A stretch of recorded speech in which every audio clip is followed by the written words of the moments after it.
Hello, hello. Hello, queuing. Hello, hello. I was muted.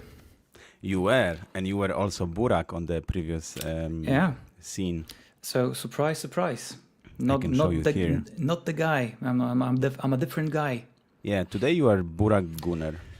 and I'm happy to be back. Actually, it works both in the joke and outside of the joke. Because last time Burak was here as well. Yep, that's why I have his photo. I forgot to change it. Sorry for that.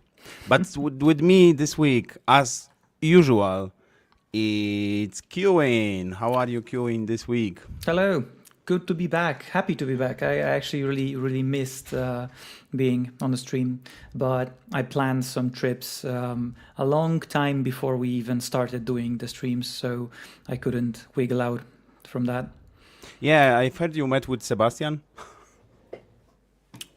What? That's the joke from 2 weeks ago. That's the joke when you said that you were going on vacation, and I said, you should join up with Sebastian from This Week in React. Oh, yeah. Never mind. I couldn't find him. What are we doing here queuing? Can you tell me what this live stream is all about? Well, it has been more than a week, so I kind of forgot. But if I remember correctly, good to see you here, Ryan. Nice seeing you. Glad to see you too. So on this stream, we are mainly talking about what happened this week in React, and just so happens that it's also the name of the newsletter, so This Week in React. But not only that, we will talk about new tech stuff, updates, changes. Maybe we will have some space to play around with the code. Usually when we play around with the code, it's super nice. Oh, I hope so. Yeah, to introduce ourselves, with me is Łukasz, an amazing developer from Callstack. I'm Hello. queuing. I'm a regular developer from Callstack. Yeah, we try to treat this stream as our regular scheduled time to learn and to experiment with new stuff. And I can confirm, and I do really think that just participating in the streams taught me a lot. I learned a lot, and hopefully all of you will learn a lot too on this stream. So question So- queuing. Are Yeah. we coming prepared for this live stream? Are we preparing for the past 2 days in order to stream Partially. for 2 hours? Really? Partially preparing in terms of we have a prepared agenda of what we want to talk about and what we want to Are you achieve. serious? You have an agenda? I mean, yeah, going through the news. That's partially an agenda, but it's not Okay. scripted. So whole stream isn't scripted. We are just two guys who try to catch up with the news and with the world of changing technology, and we are taking you along with us. Yeah, listen, so you've already mentioned that usually we are reading wonderful This Week in React newsletter. For the past 2 weeks, we have not had that, blah, blah, blah. We didn't have it for the past 2 weeks because Sebastian was on vacation. Yeah. But like overall, like last week, you weren't here, but me and Burak, we hit gold because like newest React Native came about, 081. So we were playing around with that. Oh, so you actually ran the code and you tested Oh it? yeah, like we dug deep, man. Like I love having guests like that who can tell me like why are things in those places, blah blah blah. But today we also have subject like that because new Expo came out, like beta version. What? Yeah. Because to this time, I didn't want to just jump into the newsletter without knowing anything. And So you I actually didn't know that? I actually read through, and I didn't see anything about Oh, Expo. okay. Listen, how about we start? How about I will share my screen. I will share my window. Yeah, the beta is available. I Yep. kind of skipped over that. I don't know why. So Maybe I'm the gonna beta go- scared me. And even though it is beta, I'm going to. I want to read about it. So, like, we can probably expect that some of those things here we've already talked about. Yeah. Because some scope. this newsletter is catching up. So after a short summer break, we're happy to say we're back. I think we could open a public swimming pool because we're drowning in the amount of content this week. That's gold. Good phrasing, Kacper and Krzysztof. Kacper and Krzysztof from Software Mention, they're helping out Sebastian with the newsletter, doing great job as every week. So this week was full of big releases. Vercel released Next.js 15.5. Didn't talk about that yet. React Native 081. We talked about that. And last but not least, blah, blah, blah. We have finally FlashList 2. We were discussing this. I think I was discussing this with you already, like 2 weeks ago. Yeah, I was playing around with that when it was still in release candidate. Okay. So jumping straight to it, didn't they? Okay, there is nothing about Expo in the intro, so I'm gonna just skim over the React stuff. So we have Next 15.5. Let's talk about that later. Then there are some articles: React Cache, server and client. Okay, a lot of articles. Yeah, that actually surprised me. A lot of articles and a lot of packages, meaning pull requests. Mm-hmm. Then router, blah, blah, blah. And then some videos. Okay.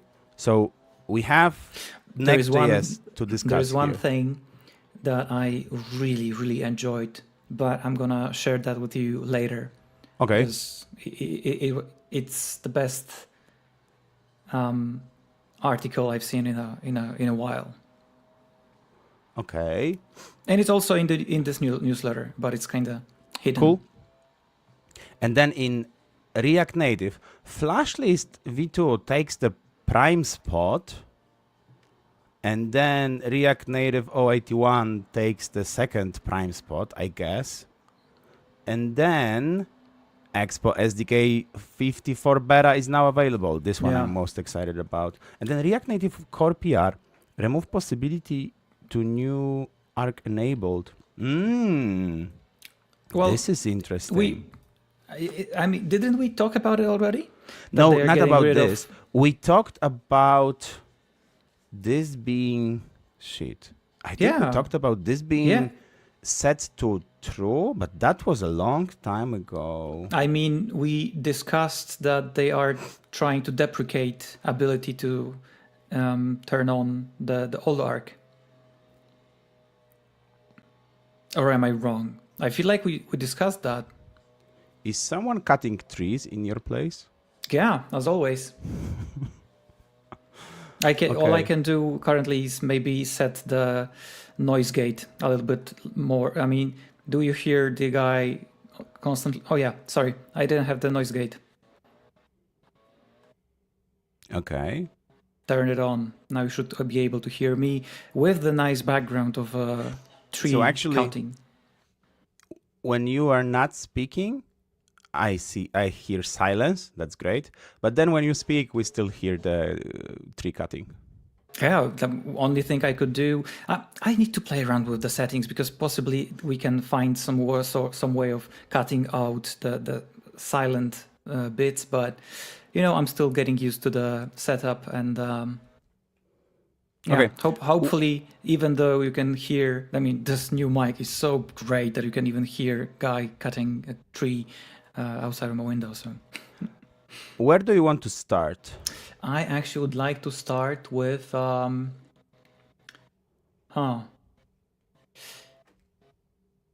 Next.js? Let's start with Next.js. Yeah, we can start with that. Okay. Next.js 15.5. The new minor version of Next.js brings exciting improvement across many areas of the framework, including runtime. Can I hear a cat? Yeah, my cat is meowing. So, and my guy is cutting. What he usually does is he just sleeps all day, and then he wakes up around 4:30, so right in time that we start doing this, and then he starts meowing for like 1 hour, and then he probably goes back to sleep. I have 2 cats. I know that's why I close the doors. The door closing is not enough. It just increases the volume. Maybe I can do the noise cancellation as well. No, come Give on. me a It's moment. it's not unless there are people who are bothered by How that. about now? Can you hear me less clearly? No, I hear you as clear as Okay, let's see if that helps. Okay, so what do we have? Typed routes? Didn't we have that earlier as well? Yeah, like that's why I got confused because I feel like we discussed the Next.js.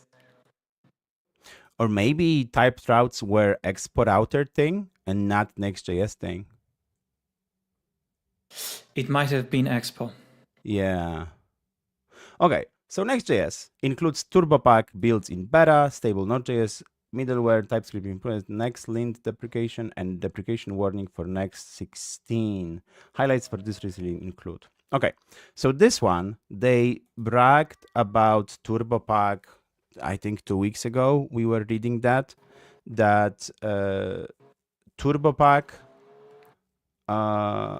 was passing all of the tests in Next.js production site. To be honest, whenever I see news related to stuff like TurboPack and all of the In DevOps, 15.5.4, so a month ago, yeah, the they integration said that with integration test compatibility that's what we was discussed. 100%. Yeah. Yeah. Like whenever I see stuff related to TurboPack, it's like it's cool, it's nice to have, but sorry, but it never like excites me. It's Yeah, it's a build tool. yeah. I mean, it is cool to have. It's great, and most probably it will improve like people's lives, like Yeah. on a daily basis. But it's it's quality of life improvement. Sometimes it's good to have, but it's nothing like extremely exciting and new. So like the design goal for this is to what? Sorry? Help developers scale build performance as their application and code base grows. Yeah. Okay, so this got what? Promoted to beta? So this wasn't in beta yet? Oh, okay. So that was okay, so this was in alpha for 3 years. I wonder why. Well, maybe it's not easy to bring a new build tool that is replacing Webpack or whatever. I mean, yeah, I could imagine that it's hard to find testers for this sort of things. I'd like, let's say you are aiming towards bigger projects, but rarely, I can't imagine like bigger projects just adapting alpha or beta, tools like that. So I can imagine it's really hard to test and verify that everything works as supposed. Yep. So that's the message. You can now they now recommend trying TurboPack for builds. Meaning okay, that have adopted TurboPack in development. So in development they were encouraging to try it out, and now you can try it out for actual builds. In development meaning like serving dev bundle and not production bundle, right? So it was working with development and now it works with. Yeah, I don't know. Like it's pretty vague. Like,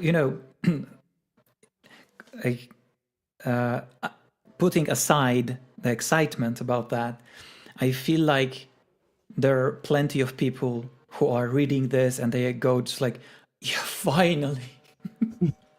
They just wait. When I was playing around with AI, it was extremely weird for me because this was the definition of working at the bleeding edge of technology. Because plenty of times there was a situation where I was working on something with LangChain or some of those very, very new frameworks to work with AI. And like I was missing some specific function. So I started Googling, of course, how to find it, how to use that. And I found that it was implemented yesterday and tomorrow they will be releasing it. And it was constantly like that. Like, I was playing around with the tools and there was information, I can do this and that. And you know why on the this next is day, different? You know why this is different though, the TurboPack? Because people rely on Next.js being stable, right? oh And yeah. Next.js is powering like very large websites. So How if I could ask you, just like let's call it a mental exercise. yep. Imagine yourself being in position where you are responsible. Let's say that TurboPack is your is your library, right? And you would like to you know that there are plenty of improvements to be done, and you know that you have plenty of huge projects using your tools. How would you approach confirming and testing new features before releasing that? Because there is no, Testing new features of TurboPack? for instance, yeah, because it's not a library where you can just run a test suite and confirm that everything works. And Well, it is, right? So like that's basically it. In like my mental model is this. They have this integration tests, and this is how they do it. Oh wow. Oh wow. Right? So it was like an actual test-driven development. Yeah, so like you have this single tests in the actual Next.js website. Okay, not Next website, but like you have the tests for Next.js. There are 8,000 something of them, and then you build it with TurboPack, and then you check if on production builds they all pass. Oh wow. I stand corrected in this case. I'm really surprised. And voila, we are barely 10 minutes into the stream. Okay, 18 minutes into the stream, and I already learned something. I mean, of course, I knew that they have tests. Well, but like this is their benchmark on all along. So like when they had any news about TurboPack in the past, they were always like comparing to this huge test suite. Yeah. And now, like last month, they said it is passing all of that, and now they are encouraging people to try TurboPack for build, not only for development.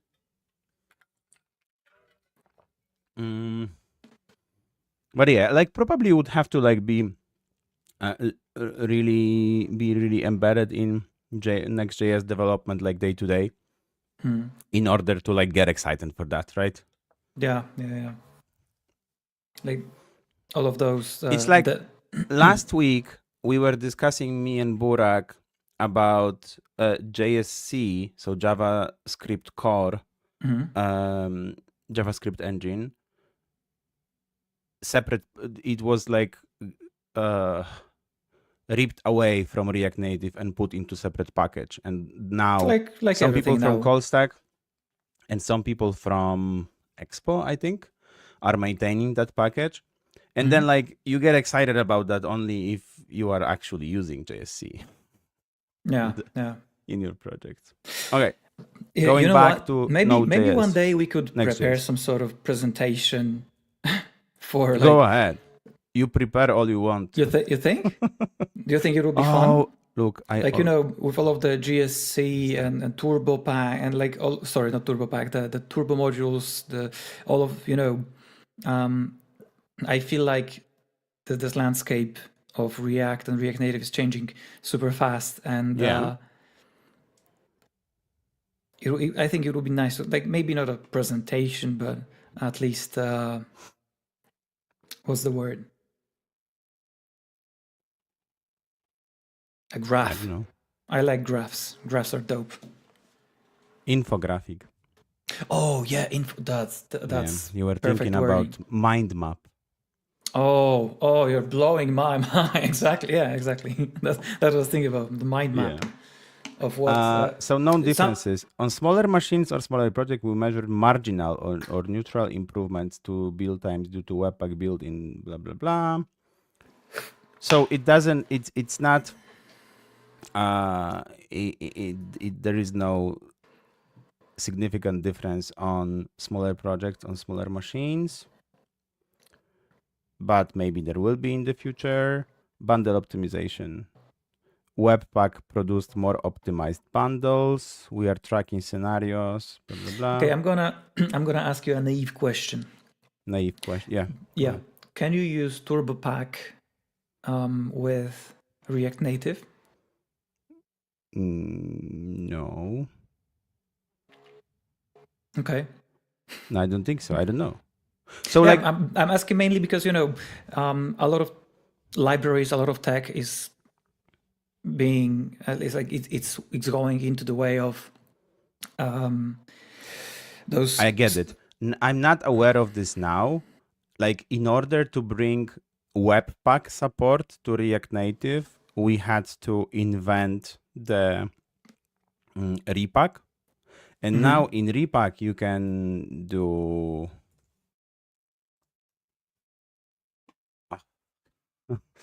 I wanted to say the federated apps and federated modules, and everything is getting more chunked into smaller pieces. In order to use repack, you can use either RSPack or Webpack. Oh yeah, I was using RSPack, but not for React Native. So like this is the bundler that you can use. Okay. Okay, let's go next. Node.js middleware, stable. So there was an experimental support for Node.js in like 3 releases ago, and testing extensively on our production application. We extended to announce stable support for Node.js middleware runtime. Do you know what it is? Can you like explain what this means to me? The runtime? No, like the Node.js middleware runtime. Well, I'm having problems understanding this myself as well, because I felt like those middlewares were a part of that was Next.js forever, right? Yeah. Like this is the backend part of Next.js. This is the server side of Next.js. Exactly. That's why I kind of don't. I mean, separately, it wasn't even called middleware. They were endpoints previously. Well, yeah, so, like you still have endpoints. It's not about that. So, like I guess, so I know what middleware is, like this maybe encapsulated they were just logic. Experimental for a longer time, because they are just saying that now they are stable. So wait, let me just find Node.js. Oh, if you could put it into your AI Superlord. When was Node.js middleware? Since when Node.js middleware in Next.js was experimental? Because maybe that's the keyword here. In 15.2. Look. No way. We've been working on new experimental flag to allow you using the Node.js runtime for the Next.js middleware. To enable this feature, okay. And then now you can specify the Node.js runtime in the middleware config. Okay, I'm going to challenge our viewers. Weren't middlewares a part of Next.js since I mean, I know that they wouldn't announce it if they wasn't sure about that, but what are we missing? And in the same time, I'm going to copy paste that into my own super extreme advanced AI, and I will ask, why is it big news?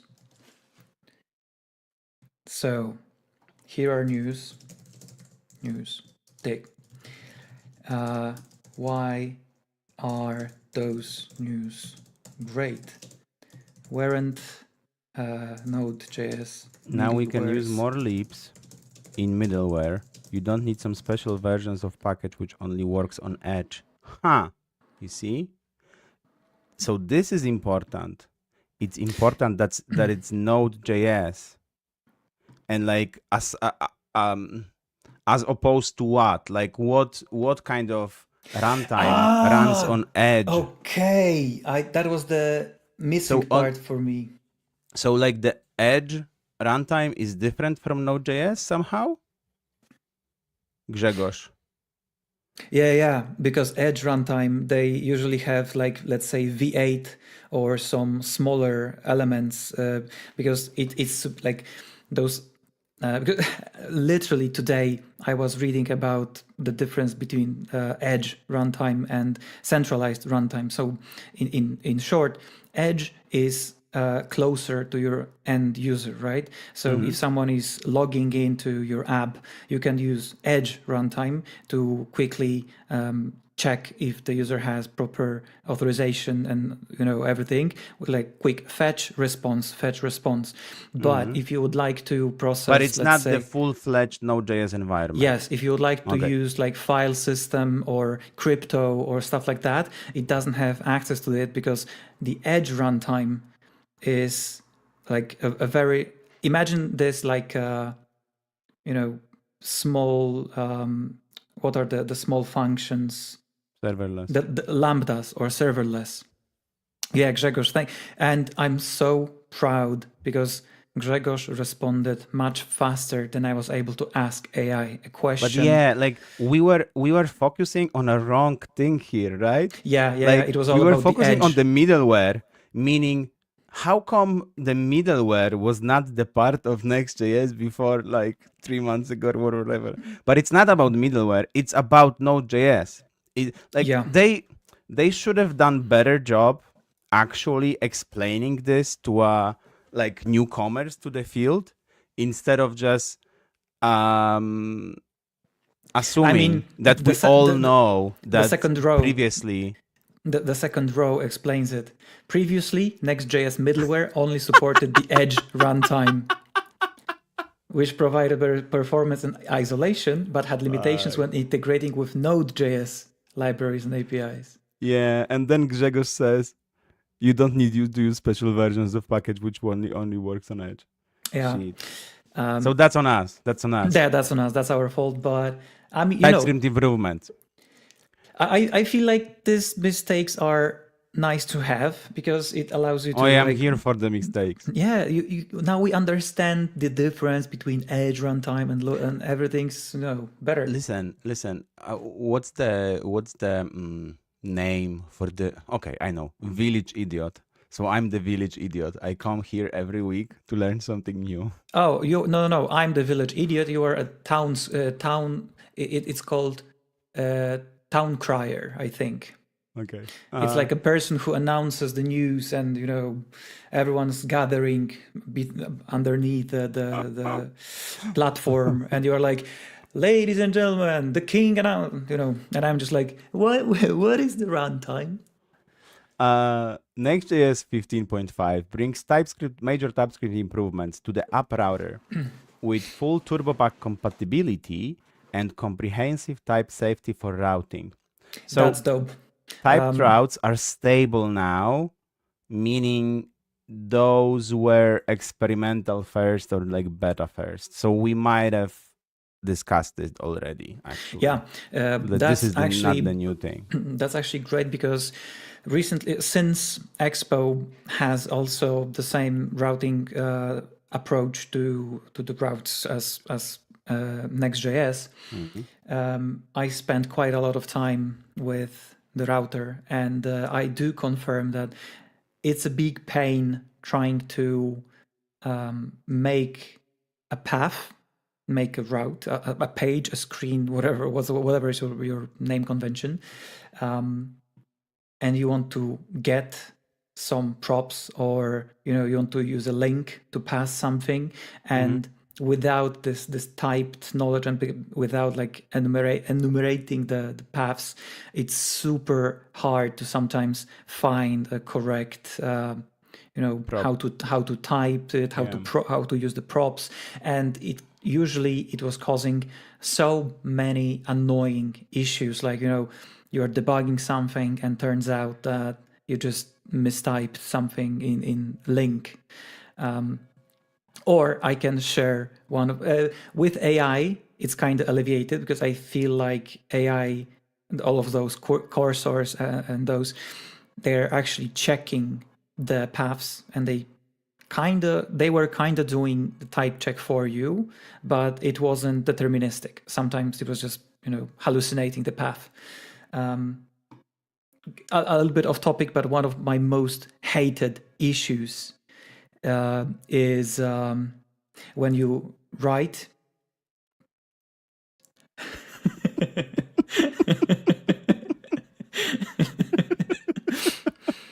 I'm going. A small correction from me. We did read the manual. The first line. We did read it. It's just not fully. We read the first line. Yeah. And then we went on the rant about how they didn't explain it properly. And it was just hidden right below. Oh, man. Yeah. That we are here to blame completely.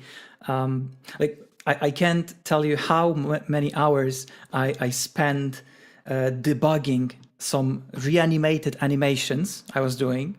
Like, something's not working. I try to debug it. I'm rerunning it, going crazy. And after like an hour of debugging and banging my head against the wall, I notice that I was importing animated from React Native.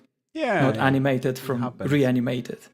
And it's just, so annoying. And usually it's because, I just do tab on Cursor or any other IDE, and it just imports wrong stuff. But sorry for the small tangent. Tangent? Yeah, maybe. Yeah. So the typed routes are now stable, and then route export validation. So route export validation also works on TurboPack through a new system that generates a typeguard file validating pages, layouts, and route handlers in a text-free satisfied operator. The catches invalid exports. Then the incurring dynamic values with our next build, replacing the old Webpack plugin. Grzegorz mentioned something, and I think that's how it should be working, right? This will be great when you change path to some page, and the TypeScript will hint error on link component or find the ones which are. That's basically what they say here. Yeah, that's how it's going to work.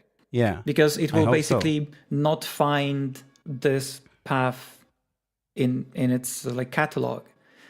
I mean, I'm kind of because I know this works like that in Expo now. If you know Next.js weller than me, you can just like share your screen, create a new project, and we can try it out. What do you say?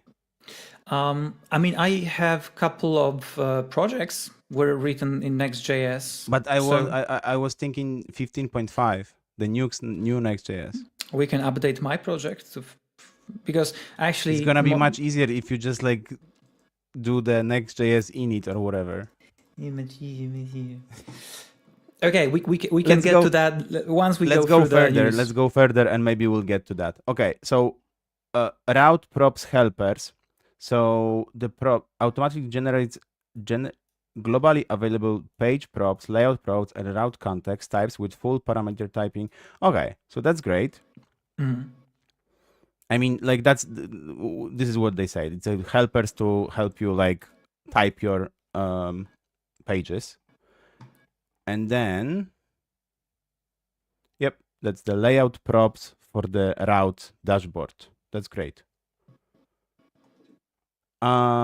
Discovers route. Okay. Next link deprecation. Okay. Wait, what? What's the we've added a next type gen command for manual type generation without running next dev or next build. What's the use case for that?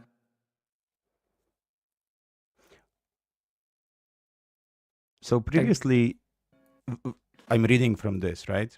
Previously, Mm-hmm. it was embedded into this, like one of the steps for dev or build, and it's particularly useful for external type validation scenarios. Oh, so in case you are using someone else's project in your project? No, I guess this is connected to the routes, right? So like this is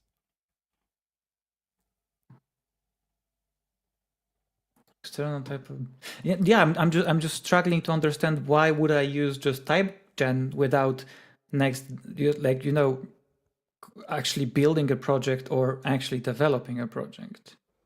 I know maybe I'm just okay. You know what? Let's skip it because most probably there is a sentence exactly explaining yeah. why would you use it, and I don't want to look silly twice in 10 minutes. Yeah, listen, let's just drop Next.js altogether. I think we've done major things. Yeah, Maybe Grzegorz we'll said go that come it back to this. Yeah. Grzegorz responded, it will be useful in CI and linters when we don't need to build app to get types. I do get that, but in the end, you usually need to build the app to run the tests, right? So you need to have a build one way or the other.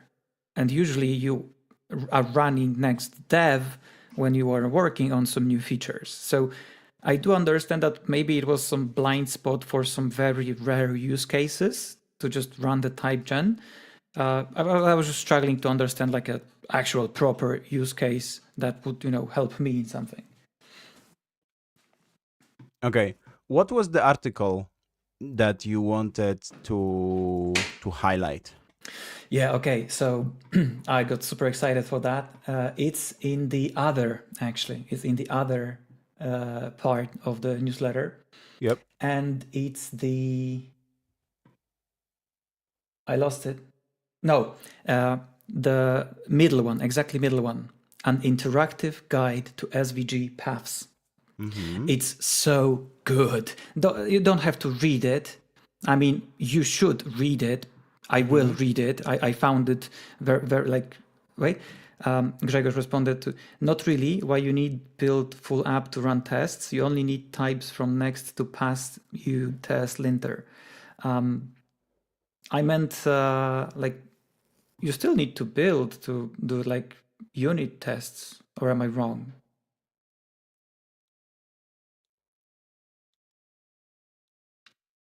Well, no, you don't need the bundle. You can do the unit test on you do unit test on like file by file basis and not on.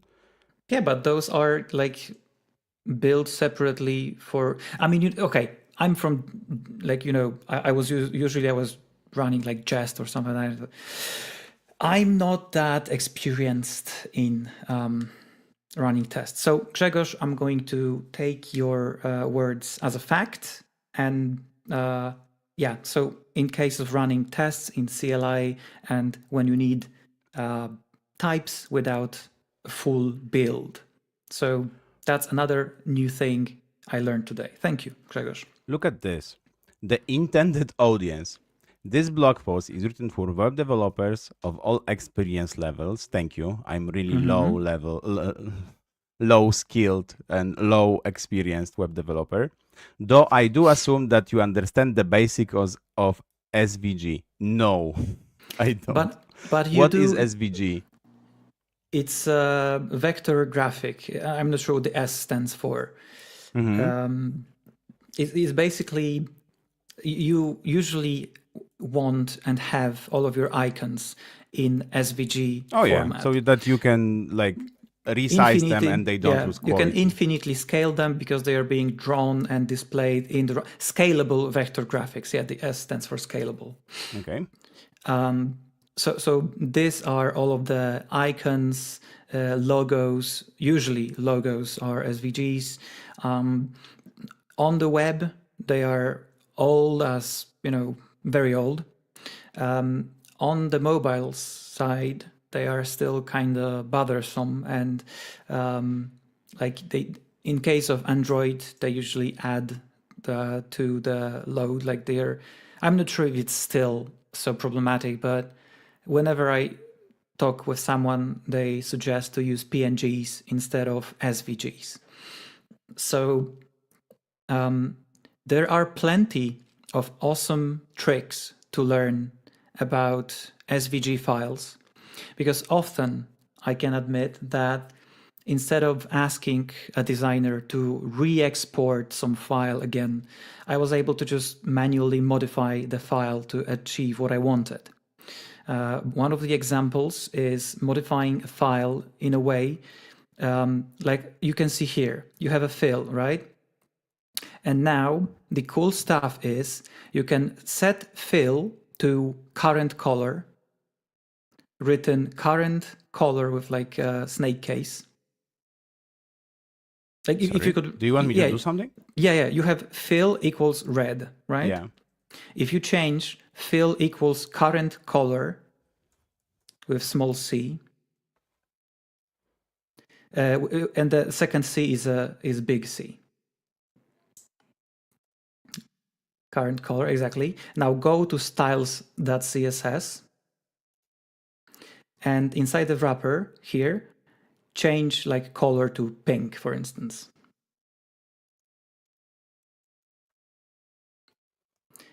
And you have like it takes the style, the color passed through CSS. So it's great in cases where you have an icon that is supposed to be, let's say, in disabled state and active state, or it should take the color of the current theme, for instance, instead of, you know, playing around with some filters or other hue adjustments and stuff like that. Okay. You can just modify the file, because usually when designers export the SVG file, it has a file. It has the color it actually had in Figma or any other tool, right? So you can just enter the file, set current color, and from that point. Actually, so are you saying that you can actually like export this as an image with this current color? I'm not what sure about if I will use this image in some other context instead of a website? Then it will either have a separate control. I mean, usually when I work with SVG files, I have them in my IDE, right? And inside that IDE, I can access the file in text form and modify that manually. I've never seen someone exporting a file with this current color, because it's, you know, it's descriptive, right? Usually it has a specific hashed color that I'm just overwriting because I want to have that. Like, this is like news for me. This is something that I learned today, because like this means that the SVG file image is like editable in text form. Fuck. Sorry. Can you let me finish? Yeah, sorry. We've been discussing about how this is editable in text form for the last 5 minutes. Sorry. I'm saying that this is like reactive to the like external environment of that file. Yeah, because of course it kind of depends on what is displaying the SVG file, but since React takes it as an HTML file, it passes the current color as a color property from the CSS style. Okay, so what about this guide? What is this? Yeah, this guy is great, because even though I understand and I knew a couple of those tricks, I didn't understand all of the how it's described. And now look at the below. It's animated. Click play, and it shows how SVG file is being drawn using all of those commands, basically. Okay, so this is like move to this point and start a line to this point. And then move to this point. So move is without drawing and line is with drawing. Yeah. It's basically lift your pen, move it here, put your pen down till this point. What about the below there? I assume that this is a separate topic, because you can see commands. There's move, lines, bezier, curves, arcs. There are relative commands. Well, I bet that the widths are also somehow describable, because this is inside the D, so I guess it's directive, I might say. It's a path with directive or directives. I'm not sure what the Maybe D stands for. directions. Or directions. So separately, I assume you could have described the width and how the lines should be closed, and plenty of things like that. Okay. Yep. Yeah, This is nice. Like it's a great resource. You probably don't see people like actually drawing the paths this way. Oh no, they I do don't, it in Figma. Yeah, but I think that it's important to at least have a basic understanding of how those files work, because it will improve how you work with designers. Because often they will export something, you open the file, and turns out that, oh, they didn't set background to transparent, for instance, or they set some one property wrong, and let's say they work in a different time zone. It might cause a lot of problems, or a lot of timing issues for you and for the project. So it's good to know how those files work, because instead of re-exporting or doing things like that, you can just enter the file, manually change the things you want to change, and continue working. It's funny how this is like more and more maths. We started with like really easy examples that move and line and move and line, right? And then we go to curves, cosines, arcs, and ellipses, like circles, and then ellipses. Yeah. So we can say that you recommend this article to everyone. Yes, yeah, I do recommend it, because I didn't yet read it fully, but just this one animation explained so many things to me, because I always see those cryptic descriptions of how the file should be drawn. But now that I understand what are those directives or the commands or whatever. What happens when I try to convert the photo to SVG? When you try to convert? Like the actual photo. Not a vector photo, graphic, but photo. Yeah, so we can show it, because there are plenty of online place where you can just online parse. Okay, so I have this into SVG. I have can you see my screen? Yeah. Not really. I will share my whole screen now. Yep. And that's very brave of you. No, I'm prepared with this. It's still brave. So this is our promo picture for today live stream. So I will now go to convert PNG to SVG free. And then I'm gonna choose files, and it's this. It's going to look awful. I can already tell you. And now I plenty of times I tried with even the simplest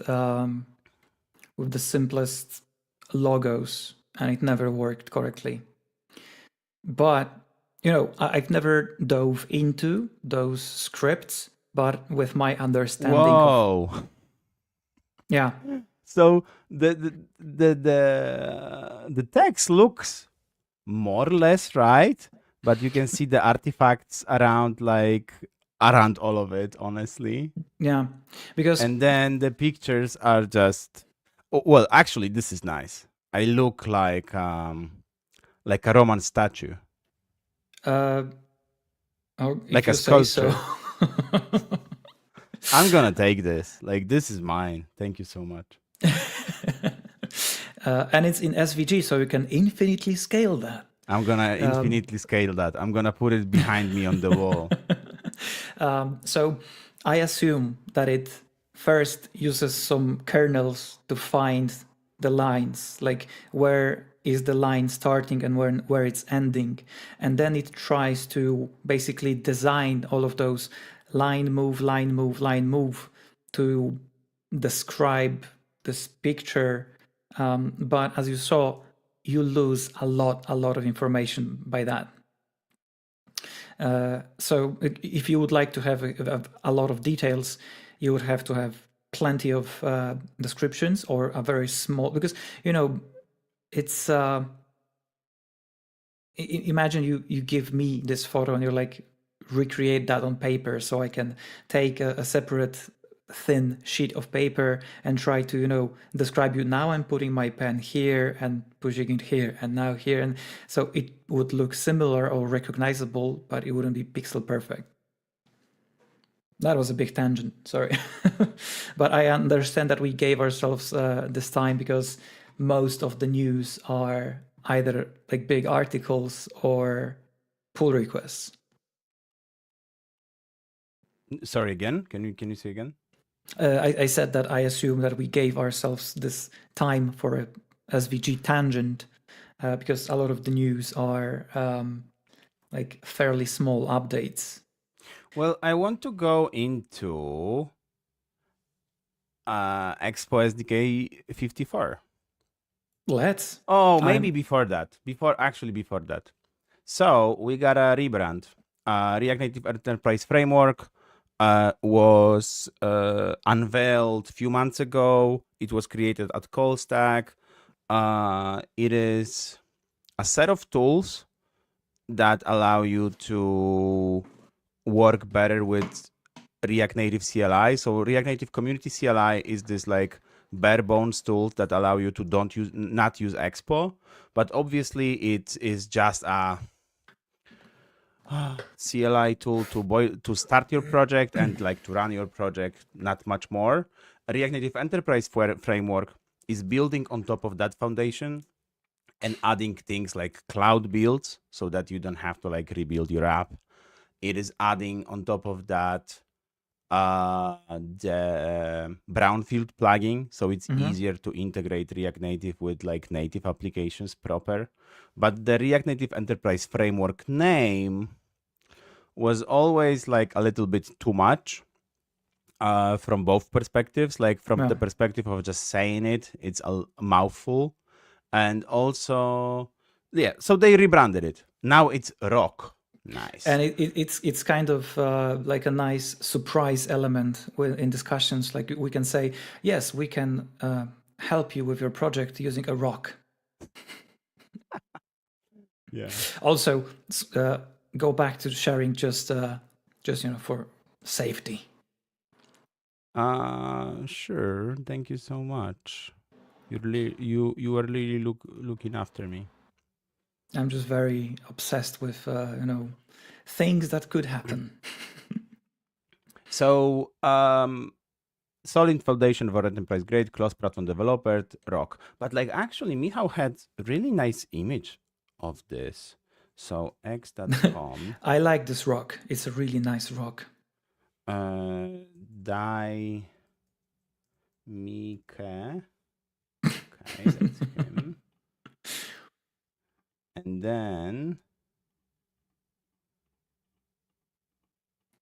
then do you have any any info on why that convention? I mean, I understand why they wanted to change the name, but like, did they get inspired by Szymon's Rosenite? Well, they have.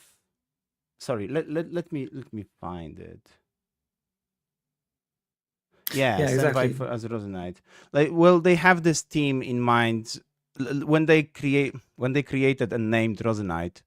They already knew that they are going to like rebrand the enterprise framework as Rock, basically, right? So like, it wasn't like inspired by it. Probably they came to the same team together. but I want to. Okay, this one. And Oh, I like the logo. It's simple but fun. well, the logo is great, but also they had this. Where is it? Where can I find it? They had this like nice image. Shit. But what was the image like Well, I showing? don't want to describe it. I want to show it to you. I don't want to describe the image. Okay, now but you can use your knowledge of SVGs. You can recreate it. So, do you remember? Maybe it was here, and then like this image They removed disappeared. it. Yeah, I guess so because I cannot find it. So, do you remember the image of the Lion King? Mm-hmm. Rock. Of Simba. This one. Yeah. They had it. They had this image, but with our branding put on top of it. So like the different colors and stuff. Michał, if you're listening to this live stream, can you please bring me the image? Bring back the image. Bring me the image. Because like I assume it was here, honestly. And Yeah. I remember that it was somewhere here as well. Oh, so the logo here is the logo here is this rock. okay. It's the same rock. Okay. I wonder where it went. Maybe we got hit by Disney. Yeah. Yeah. With the copyright infringement or something. They went with the Sababiti Baba. They've heard that we got acquired for like a lot of money by like venture funds. What is it? Like investment fund or something? And they said, okay, now we are going to hit them with the lawsuit. Wouldn't like okay, so are there plans to go even more into mining like naming convention? Mining? Yeah, which of our libraries will be now like gold and silver? Well, probably we'll do some minerals. I did the joke already. I did. Keep mining. Yeah. Keep by the way, always be mining. Can I congratulate you officially on giving a talk at App.js? Congratulations. Thank you. It was like 4 months ago. Oh, I didn't know that. I didn't know. I learned about that yesterday when you posted it on X. But still, I'm being nice. Stop laughing. Congratulations, because I think I also. I'm offended. I'm offended that you didn't watch it live, because it was streamed live a few months ago. Well, it was mainly because I also everyone that is calling themselves my friend, they bought popcorn, they had beers, and they had this like displays and like cinemas bought out just to see my talk. And now you're telling me that you didn't even maybe see. I was just too angry, because I also sent call for papers on App.js, and they told me that like no. So no, but thank you. Of course. Yeah, it was like at the end of May, so like June, July, 3 months ago. Yeah. Okay, let's go back to the news. So Rock is this new name. I'm still looking for this image, man. I'm sorry. It's just I know I like the idea. I like the branding. I would say it's something fresh. It's something else, but I can't imagine it's like LLM going through our documentation how to use a rock. Man, what is the image? Okay, Also, never mind. Today I found out that I think Expo has a separate documentation for LLMs. Oh. Yeah, they have this This like is a nice bridge. This is a nice bridge. SDK 54. I've been waiting for this actually. Because really? this one has some pretty fucking amazing features. Okay. We've been talking about some of those features on this live stream for weeks. Talking about And we've been wanting talking them, about or them. Sorry? talking about wanting them, or talking about About them being out there. So, Okay. like precompiled iOS for React Native, we've been talking about Oh how yeah. people from Expo and people from Meta, they contributing to make this happen. And it was like announced maybe a month ago. Then like last week, this was included in React Native 081. Mhm. And now the React Native 081 is included in SDK 54, meaning if you're using Expo, you'll be able to like get advantage of this feature. So that's amazing. Nice. And like Can I this is ask a the question? Because headliner. once I started seeing everywhere information about precompiled React Native for iOS, it's of course a Yeah. great thing. It will Yeah. speed up like build times and stuff like that. And my question is, why actually wasn't React Native precompiled for iOS for like always? I mean, Yeah, I don't know. We've now been that I, now discussing that this with Burak last week. I don't know yeah, because Android is. because now that I think about it, oh, maybe actually that's the case because they have a different approach to security and creating all of those IDs and stuff like that. Well, I Maybe guess like it's possible. So it was possible earlier as well. It just like no one was looking into this. yeah, because you know now that I think about it, every time I've been running build, usually it was building almost always the same things. So how about this? I'm gonna ask on our conference, React Universe Conf, that is happening in 2 weeks. Ooh. I'm doing some interviews on that conference with a bunch of people from community, from different companies, etc., etc. So I'm gonna remember to ask them about this. Like, how is it possible that we have this now and we didn't have it before? Yeah. Like, Is what it is a the reason case, that it is happening now and didn't happen before? you know, is it a case of nobody bringing it up as maybe that's a Yep. good idea, or were there any like bigger problems that were solved by some new version of iOS, for instance? Yeah. So yeah, this is landing. It's a headliner for React Native 81 and Expo 54. We've been talking about this. I'm not gonna dwell on it. This one, I'm fucking waiting for this as well. So iOS 26 and Liquid Glass. So like, I guess you will be able to use Liquid Glass for iOS just out of the box without using external packages. So earlier, like a bunch of different packages came out to like enable Liquid Glass on React Native.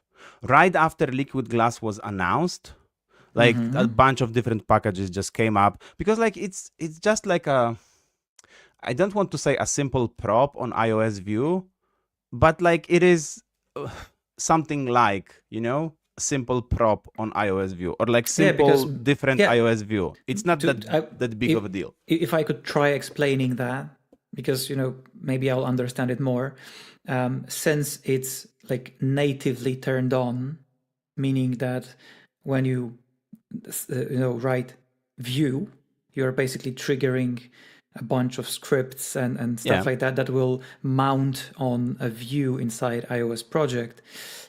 So if you want this view to look like a new glass, you basically need to like connect some props and to contrast that with other libraries that try to, for instance, achieve the material design. They had to also modify those props and modify how those views are being displayed. So I would assume that implementing the glass would be easier, since I can't imagine it using too many props, because basically it's just, I want the glass, this is how I want the radius to be, and this is the text and the text size. Like I can't imagine there being more design choices. Yeah, like the version required, you need to have the iOS 26, right? But like those different libraries, they don't have that much code in them actually. So how is it being handled on the React Native side? Meaning You that don't have to handle this on the React Native side at all. no, I mean Ryan asks, when do you think we'll have React Native version 1? I feel like it's been a meme since I work with React Native that it's like, when can we expect version 1.0? Like, official version of React Native. But what I wanted to say, I wanted to say that when I'm writing an app and I use Vue, right? Like, is it a special prop now that I'm going to be using? Is it a different component? Because it's still here they say that you should be using HStack, some component from Swift UI, host, HStack, and then text. So like there is an API for this, like new API. But so how do they handle Android? Well, I guess this will be just like a no-op, right? Like a view. So meaning like there is no liquid glass on Android. Yeah, I know. It's just that damn. Because as far as I understand, the biggest, let's call it, selling point and the biggest advantage of React and React Native is is it still a motto like write once, use everywhere? Yeah, something like that. So as much as I like that, and by that I mean what you have currently on the screen, it still kind of means that you will have to write 2 separate views, if I understand correctly. Well, I said this is the no-op, right? Probably. So I'm gonna. What I want to do, I didn't What is the prepare no-op? myself. What I want to do is I want to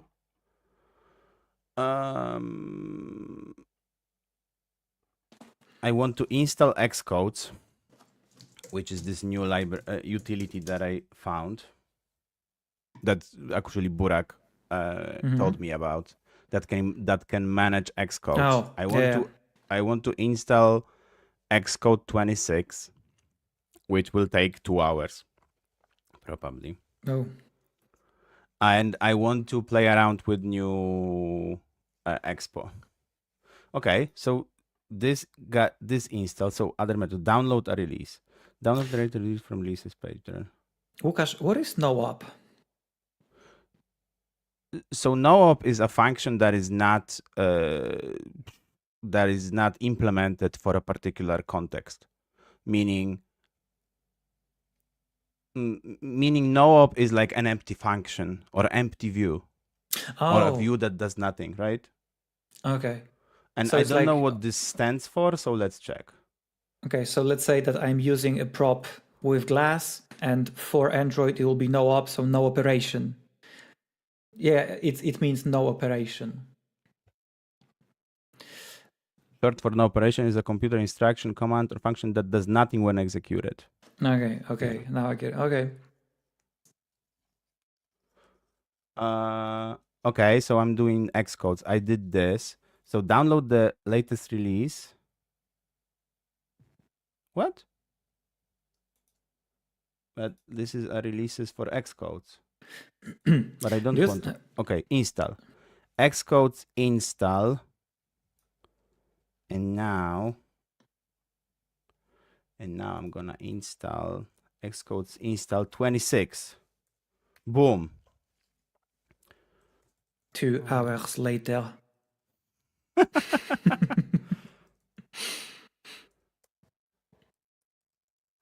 Okay, I'm writing my passwords right now. No worries, we don't see anything. And that's a very strong password. It has like It has a bunch of different letters there. Let's play 21 questions and see if we can guess your password. Okay. Could not find version 26.0. So what's the latest version of Xcode? Xcode releases.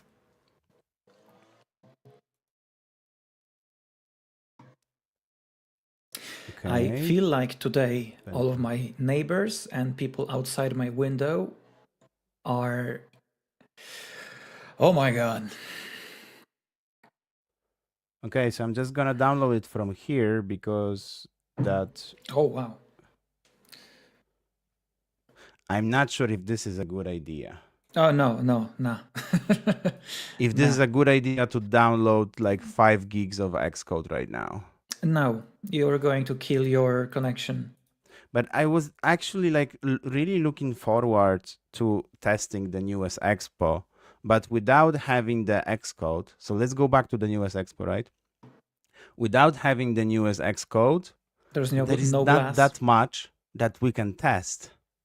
Oh. So precompiled React Native, we tested this last week, me and Burak. Mm-hmm. This actually works, right? Like before the new app was like the pure app, right? CLI init was building in like 200 seconds. So like around 3 minutes. And after this precompiled React Native for iOS, it was building in 22 seconds. So like 10 times, as promised, as advertised. So we checked this. This one, I haven't played around with yet, and I really want to. So I was thinking I can do it with Expo. And then what are the other news? Xcode 26 support Did any of those any of those UI libraries implement Glass already? Which one? Any of them. Did they try to implement that with like CSS styles and I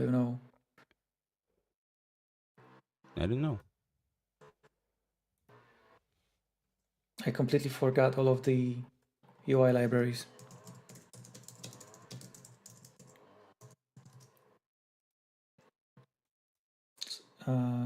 Paper.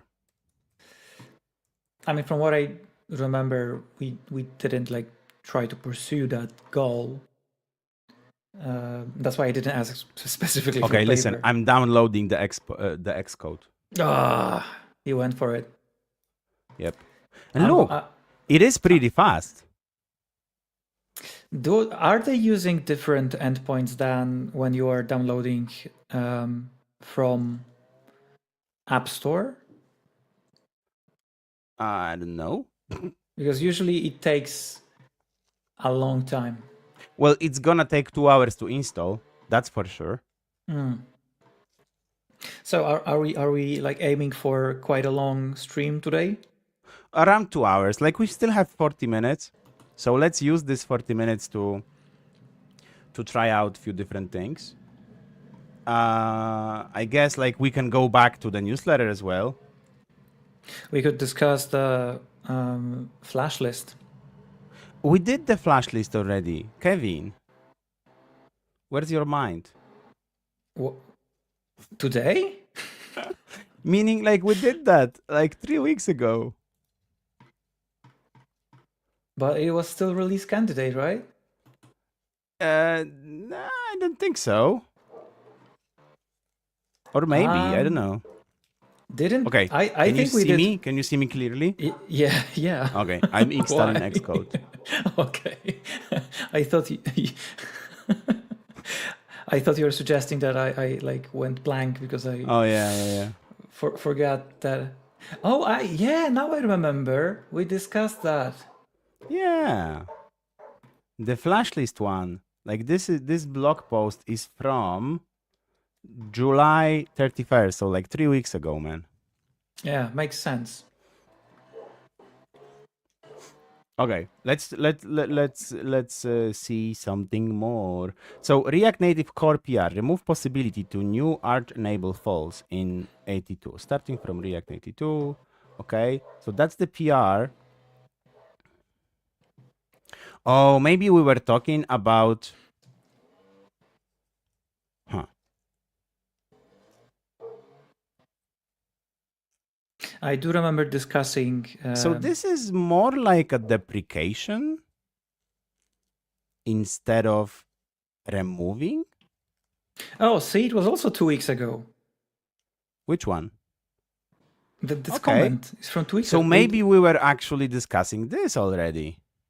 I do think so, yeah. But why was it closed? Oh yeah, because that's how it works. So August 4th.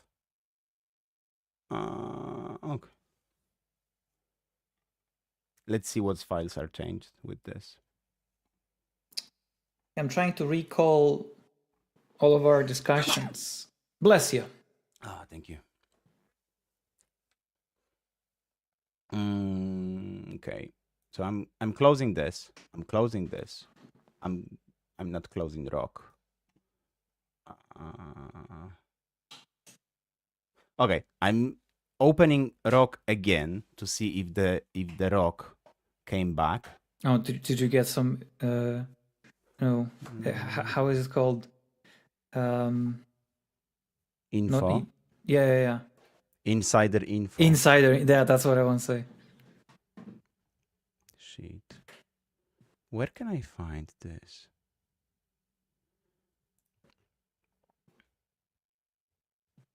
Okay, I'm gonna try to find it. It's gonna be really, really fast.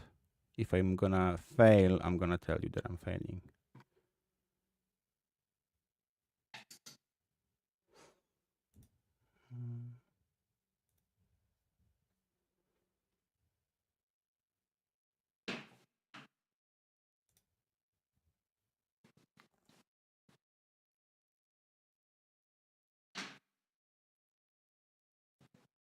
Oh, yeah, are we still waiting for the rock? Yeah, I don't think so. Yeah, I saw this. I definitely saw. Listen, this. Whatever this image will be, you overhyped it already. Like I'm so hyped to see that rock that I you know, unless it's a very nice rock. Well, it was. Do you have any? Look at this guy. Oh, that's the rock. So this was the rock. Does your insider info also explain why was the rock? I don't have any insider info. Oh, okay. It's not there. Okay. What else can we discuss this week? By looking at the news,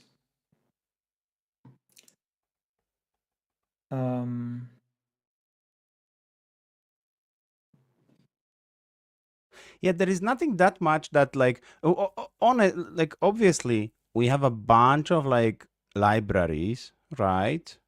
That we can discuss, but it's not really groundbreaking. Like we talked about Rosenite already. We know what Radeon is. You know, I feel like the problem here is that Kasper and Krzysztof, they gathered all of the news that happened when they were gone. Yeah, in the past 3 weeks. Yeah. We partially covered these news and partially discussed. So not sure, like, are there any like bigger things that happened in those couple of weeks?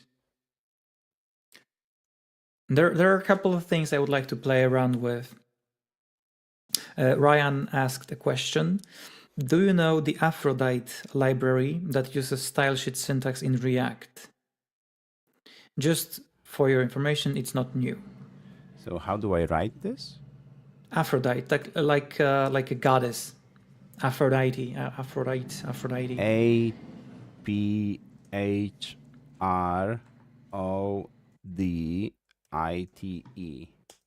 JS?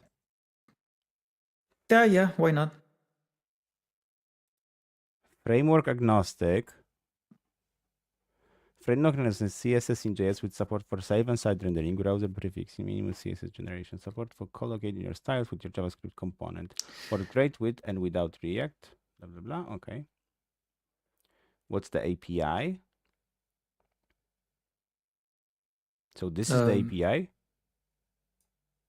Oh, you're saying you can use style sheet syntax inside React. Inside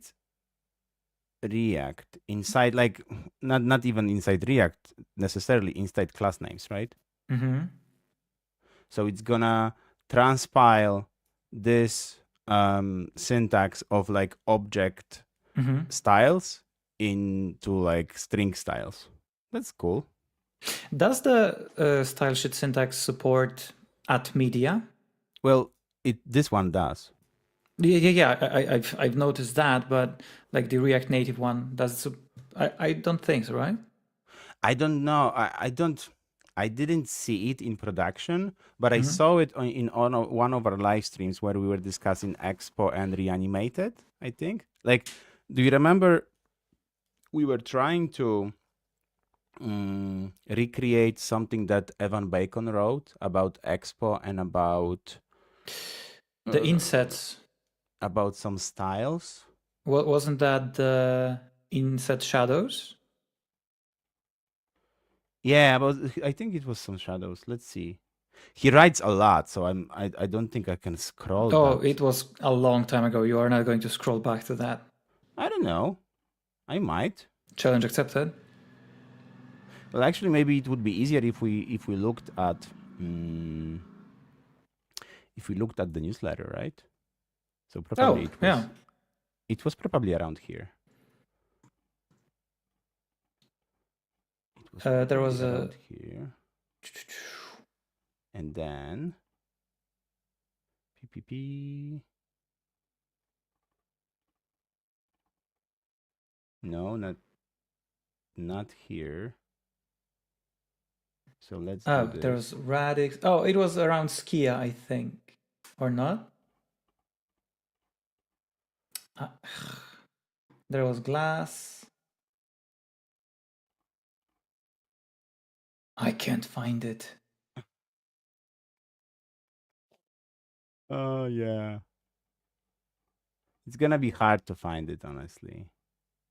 But wait, let me challenge you with a question. Why did you want to find it? Because there is an example of this syntax. Oh, okay. Of weird React Native syntax that I didn't see before. I kind of got used to the syntax. I usually preferred having a separate CSS or SCSS file with styles and then separate file with the component, but I don't know, there is some like cleanliness in having both styles and the object that creates them in the same file. But I guess it's depending on the project you work in, you can get used to most conventions. That's why one like framework type I dislike is convention over configuration. I think my Xcode got installed. Oh, really? It's weird that it took. So it's been 2 hours already. So wow. Fast. Time flies by. Okay.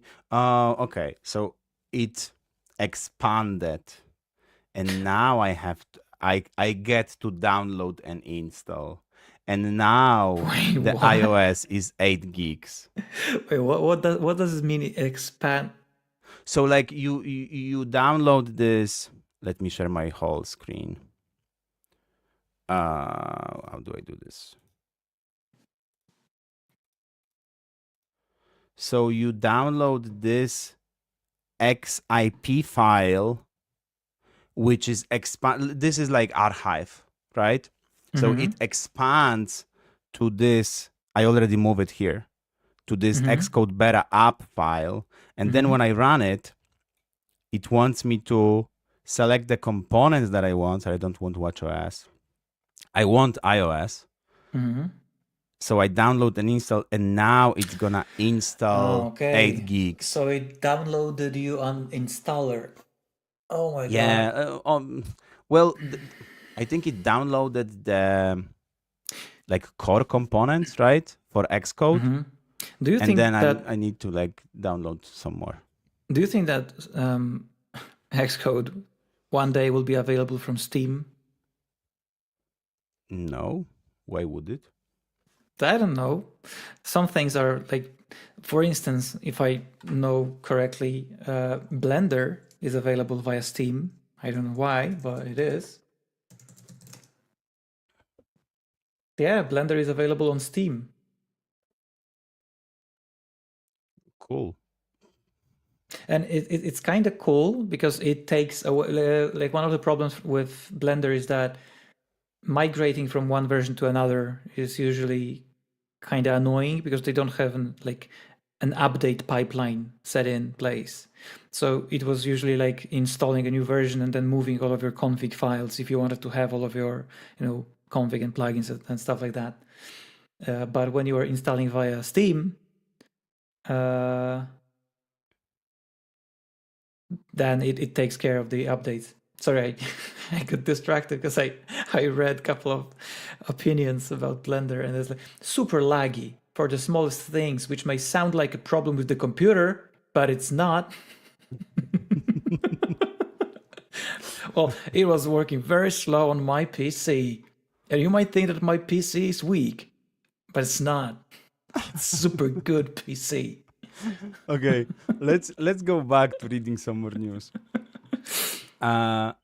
Let's do one more. So like here you can see what is the download. You can see that I already have 10% of download. So we need to like fill in 2 minutes of talking, and then I know what we should do. Okay. Let's do the riddle. Oh yeah. Let's do the riddle. I promise I don't do them earlier. I don't look at those newsletters before we actually go here. Well, I didn't think you were, but now that you mentioned it. Okay. Spot the bug. Spot the bug. So get number, then we return new promise, resolve reject, and then we do the set timeout. Well, okay. I found we await. Wait, no. We await get number. And then oh wait, what is the bug? How does the bug behave? Yeah, like you need to spot what is the bug. That's the riddle. Oh, but I don't. Okay. Anyways, get number is returning a promise that returns set timeout. Okay, so it will return a promise. It gets math random. It resolves it, else it rejects it. With the timeout this. Okay. Async await. Like, okay. Honestly, I don't know. Part of me thinks that the print number is not awaited. Yeah, like this one is the first, right? But like, why would it be awaited? It's on the top level. It's called. It doesn't like you don't wait for it to resolve anything in before you go.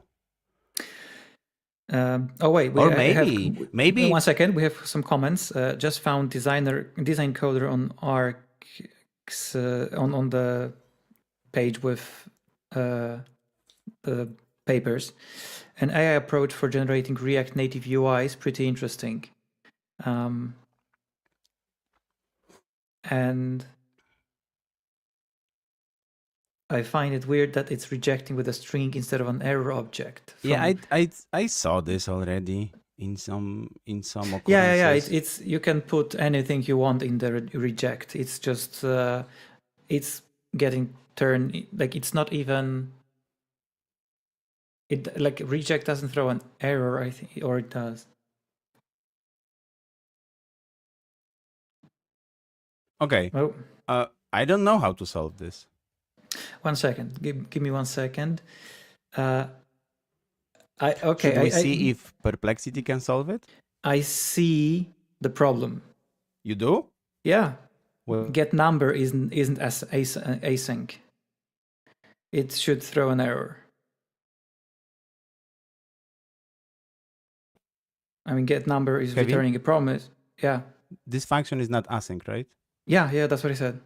Oh, okay. And like I froze, but okay. Yeah, because you're installing a huge Xcode in the background. So the prim number function that handling the promise rejection. To fix this, you add a Oh, really? That was try-catch the block. thing? So you need to like try catch? No Really? way. That was the issue? That's not an error. That's not a bug. That's a feature. Yeah. It's gonna crash. Yeah. That's fine. You want this. Shouldn't this be async? Honestly? Yeah, exactly. It should, right? I mean, depending on where you run this file, because some runtimes will automatically detect that it's an async. If you are awaiting this, like this should be async. I would say so, yeah. Yeah. I mean, it's Okay. not a yeah, that's what you said. It's not a bug, it's a feature. That's how it works. The try catch is not necessary. You can run this program without a try catch. Yeah. Okay. It's just that sometimes it's going to What's throw up an with error. this? But Look, I thought that my simulator got installed. We are live, baby. Let's go. Let's fucking rock. I'm honestly surprised that you took a gamble on this one, and well, it paid off. Blah blah blah. Expo. Blah blah blah. How do I install the latest Expo? Tell me, please. Tell me, how do I install it? Yes. Ryan Here. said that not necessarily async function is just a function that returns a promise.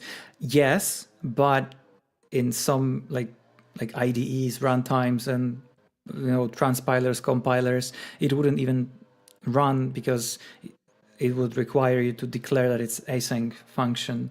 But some of them will infer the information that it's async and it will type it automatically.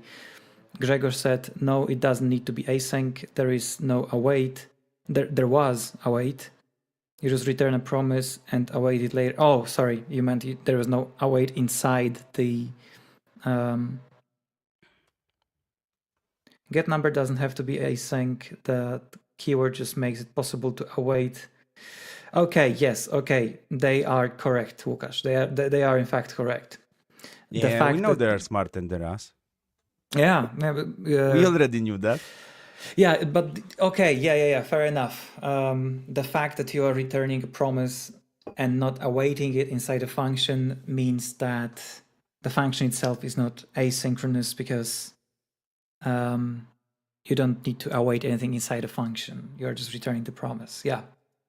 Oh my God. I feel so silly now.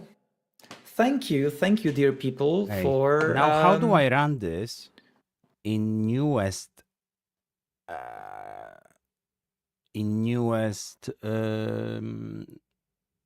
Xcode? Yeah. I would say that there is some sort of Xcode's use. Let's go back to go back to the manual for Xcode. Yeah, before people will tell us that we are dumb again. Install runtimes. Yeah, okay, here is the install. Oh, Xcode versions. Proposal, okay. Ryan, Grzegorz, and sorry if I mispronounce your name, Kren. You are all correct, yes. Okay, so I'm gonna list. I don't No, know. no, no, if- no. so- The list were just listed. Not. I know. Oh, you want to list? Oh, Installed. So I have the I have the 26 beta installed and it's selected. So I need to select.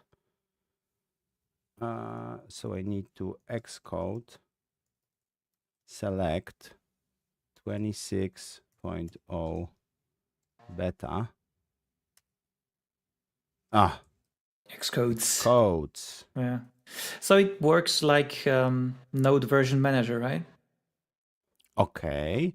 And now But if I list it, don't tell me you didn't have your heart skipped a beat because you thought that maybe the password will show in the terminal. no, it didn't. It didn't. Okay. And now, should I? Okay, probably it will just work. So I need to do the thing that. Kren said, nobody says you guys are dumb, by the way. Well, except yourselves, perhaps. I love how we are all just learning here. I know. Okay. I'm just that these are all just silly jokes, but it was dumb. I should have known that. No, Let's do this. no worries, guys. We are all just joking here. If you think that in any way me or Łukasz got insulted, we are not. Trust No, us. we're not. We are having as much fun as we can, and I really like how many people are participating today. It's super fun because it actually feels like more people are learning with us. So thank you for that, and yeah. Unless you would like to actually insult me, you won't insult me. Where do I create new Yeah. Simulator? There should be a navigate, and there should be simulators or products. No, not in navigate. Maybe in view. Editor.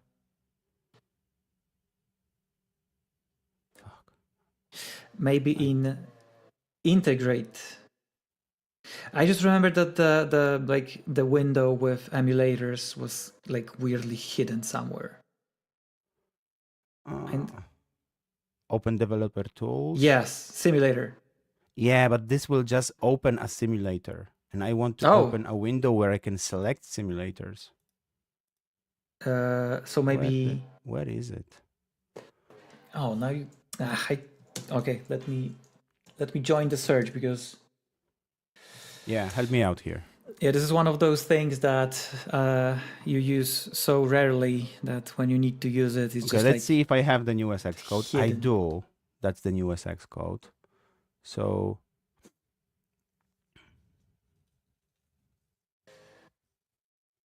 it's in.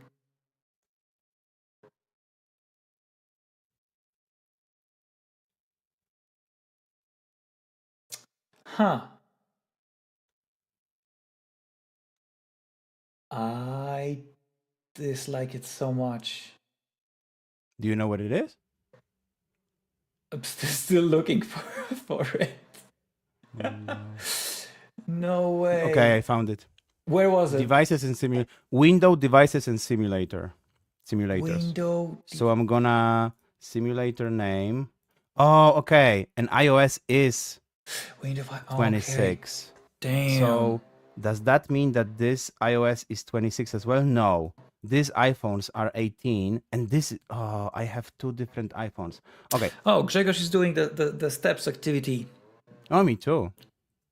Right now. You don't see it, but actually Łukasz is now walking on the walk pad. He has he has very stable head. Okay, so this one of those is okay. I'm just gonna create a new one so that I definitely know which one is 26. So devices and simulators. I'm gonna create a simulator, so it's gonna be iPhone 16 Pro 26.0. Create. Oh wow. Okay. And you now impressed me. I have this one. Cool. So now I want to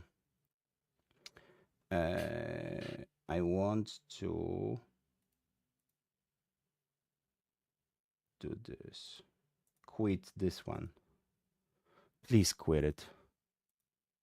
Oh, Yes. by the way, one tip for everyone, I assume, if you are working on a Mac, always remember to turn off the simulators after you finish working. Simulators, emulators, close down and quit everything before closing down the laptop, or it's going to overheat overnight. And it's going to work constantly. And it's going to eat battery and eat your laptop's lifetime. So consider it a public service announcement.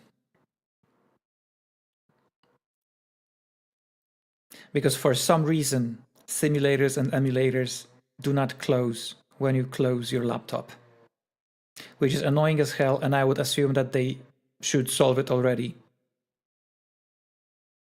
Okay, I don't have to do this. I can quit my Xcode. I can use the sim, mini sim, and I can open.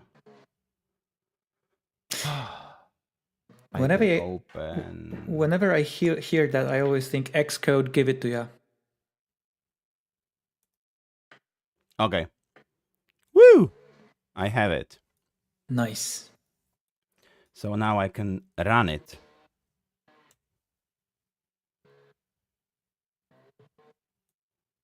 Experimental React compiler is enabled. Do I want to use the Expo Go? Sure. Let's do the Expo Go for now. I never understood the difference between Expo Go and just Expo. I can't. So Expo Go is this like shell app that only runs the JavaScript, and like Expo development builds are the actual builds. Oh yeah, no. You will get the folders. Like I kind of understand this high-level difference. It's just that just running through Expo is so simple that I don't know why I would choose to run Expo Go over just running via Expo. So installing, and now we have 20 minutes left and Expo project. And it's by the way, it's a great commercial for Xcodes. Because I didn't do it with Xpods though. I downloaded the package myself. Can you repeat today's mission brief? Today's mission is I want to create a liquid glass effect. Yes. And by the way, I kind of wanted to ask about the same thing because you got so engaged into running that you basically fell into a flow state with hyper focus and tunnel vision. So that's my. You know what I don't like about the Expo router? I have two different screens here. Yeah. Right? Home and Explore. Mm-hmm. And when I look in my file picker or whatever, the I see the home. Explore, and then home is index. The first root is always index. And it's like, it's not counterintuitive, but it's just like messing with my understanding of like the routes, etc., and of the like the project layout, etc. So like imagine if I had 5 different bottom tabs. 4 of them have proper names in the router, and 1 of them is indexed. That's exactly the case I have in my project right now. It is annoying, and in my personal humble opinion, it should keep the naming convention, and the index should just describe the, let's say, navigation bottom bar, for instance, or just describe the stack itself. And I know it's happening inside the layout, but well, Ryan asks, can we see how it will look on Android? Yes, but first let's Yeah. create the view. At the So end, we can try running it on Android. what I want to do is I want to the like in order to have the Glass. the glass visible, it needs to be on top of something, right? So I'm gonna add this. What? View is not declared. Of course it's not declared because I didn't declare it. Okay, and now the view needs to have style flex 1. Okay, and now I can put something on top of this view. Why is it not auto formatting? Because you don't have pre-tier RC in your file directory. I can send you some like pre-tier file. You just need to copy paste it and it will work automatically. That's the magic of Expo. Okay, I want to do with 200 height, 200 position absolute. Yeah, just make a pre-tier.rc file. And then color, background color. It's gonna be red. Okay, I have an error here. Why do I have an error here? Unexpected something. Yeah, the style, no. Ah, okay, I didn't close the view. You should, I think, close at the beginning, not at the end. Unless that's... No. That's the different Oh, view. that's a separate style. Okay, yeah, okay. Oh, okay, so, so I have this. And now I want to position it. Okay, so this is still able to scroll. Cool. Oh, you just want to do like a actual glass over it. Yeah. So I want to do. You seem very excited to see the glass working live. I want to add it in one of the separate projects, you know? Oh, okay. That's why I want to do it. Okay, so I have the dummy view in the middle of the screen, right? And now I want to change it for, you know what? Yeah. The glass effect. Wasn't it the middle? Well, it's not the middle because I hard coded the. Can you just where it will be placed if you do top 50%? Well, if I do top 50%, it's not going to be the middle because and now it's transform going to be the top. Oh, and now transform 50%. No. Top 50%, and now transform translate minus 50%, because transform translate is transforming it based on minus 50%. Transform is doing the translation based on the height of the component, and the top is doing it based on parent like positioning. Should I do it like this? Yeah. So now it's like a proper center. No, it doesn't work because if I change it, it doesn't work. Changes to like. Oh, okay. Yeah, it does. Cool. Never mind. I don't need this to be centered. Did you send me the pre-tier file? Yeah. Okay. This is pre-tier RC. Do I need to have pre-tier RC here? Yeah, just make a new file, but it will like ingest it automatically, that pre-tier RC. Yep, and just paste the thingy I sent you and should work. And now Out just of the save. box? No. Yeah, just save it and. I'm saving it. It doesn't work. Oh, then just because I have set up the save on format on save.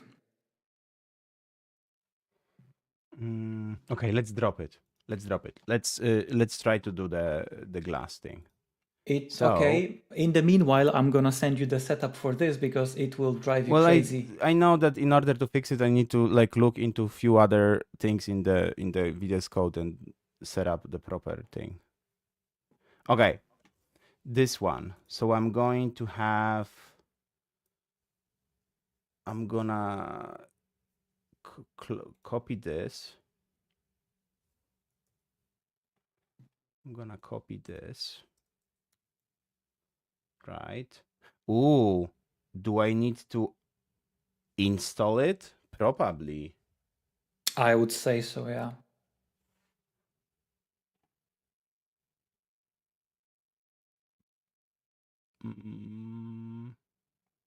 They Where don't is it? say it here.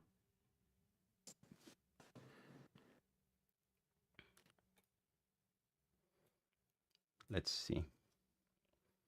Oh, you want to just yoink it? So I still have this view. I'm gonna. Oh, yeah, I just remembered. We discussed that. Unable to resolve. So do I install this? Probably. Yeah, most probably. I forgot that we discussed that, and because I can see now that you are returning two separate views, basically, and you don't have a fragment over them. I have a view outside of them. No. Yes. God damn it. It's very hot in my place. I'm overheating here, and my brain power is deteriorating. Not like I'm trying to excuse myself, but Okay, so I think I installed it. Let's see again. But I'm not sure if it's gonna work on this. why? I don't know. Oh, okay. Oh, Okay, so it does. Okay, it is there. and there is a view over there. God damn it. Okay, so now no. Let's see. So I have this absolute view, right? And then, but like I don't see this text. Let's see if maybe this background color.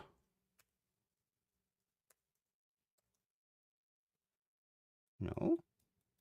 Wait, So did where you? is this view? Host, hstack, modifiers, blah blah blah. I should see at least this text. Maybe you.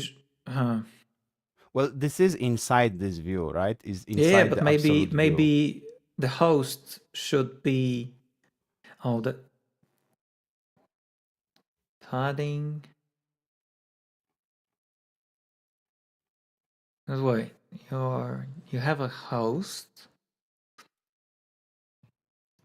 Shouldn't the host be wrapping the view?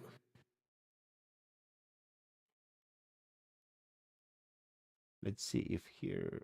Okay, so I don't have the newest API, right? Here. You mean on Like this manual?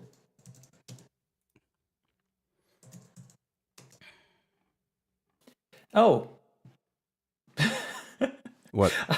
I wrote Expo Glass, and apparently there is a company called Expo Glass, and they create tools for like glass work. God damn it. I added React Native.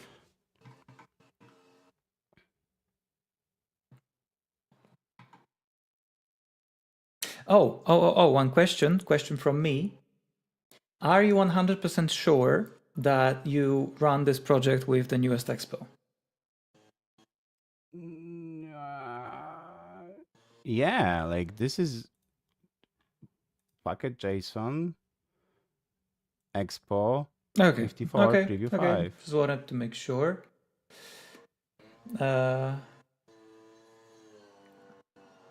this is H. Let's copy the different example. Let's copy this. Because you copied the whole thing, right? With a Yeah. match with them. Okay. And then I'm missing some VStack, but it's coming from the same thing. Oh, because that's a horizontal. Okay, okay. And the text was And inside. button is coming from, I would, let's. Oh, my man. Do you know? Did you import the text previously from the Swift UI? Well, I still don't have it. Right now I'm like everything resolves properly, but I still Can don't have you bring back the red color just so so we can see if it's okay, it's here. And can you for a test comment out the vstack and hosts so we can see if the button will be displayed without them? Okay.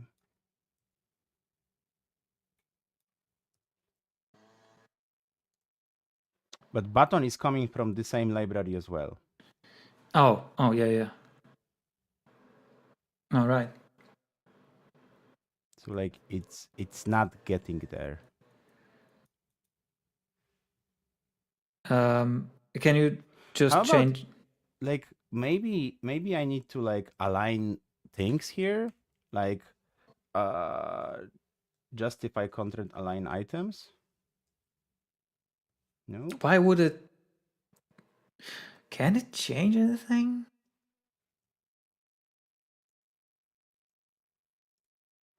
Well, they still should be visible inside. Yeah. You're right. It doesn't matter. Yeah. The view is small. Can you just to confirm if you can change the button to actually fetch it from React Native? Because I want to first exclude the risk that it's some weird thing with a. Okay, so button probably doesn't have some prop. Yeah, so like I need to remove the props from the button. Oh yeah, it's the variant and the system image. Oh, and button has a Probably text. title is missing. Yeah. And what else? And just close it because it doesn't Not like assignable. it doesn't have children. Yeah.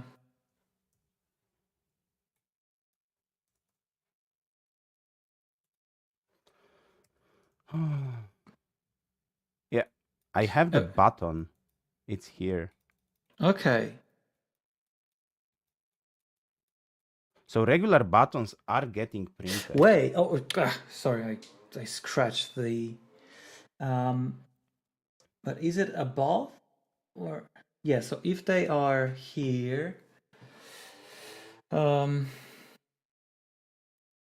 did you pass all of the modifiers to the H stack? You know what? Let's do this. Let's run iOS again. And then let's do development build.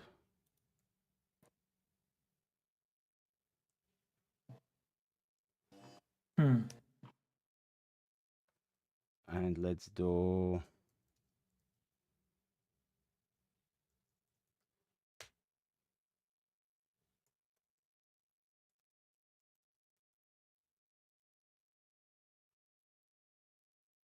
there is some information on.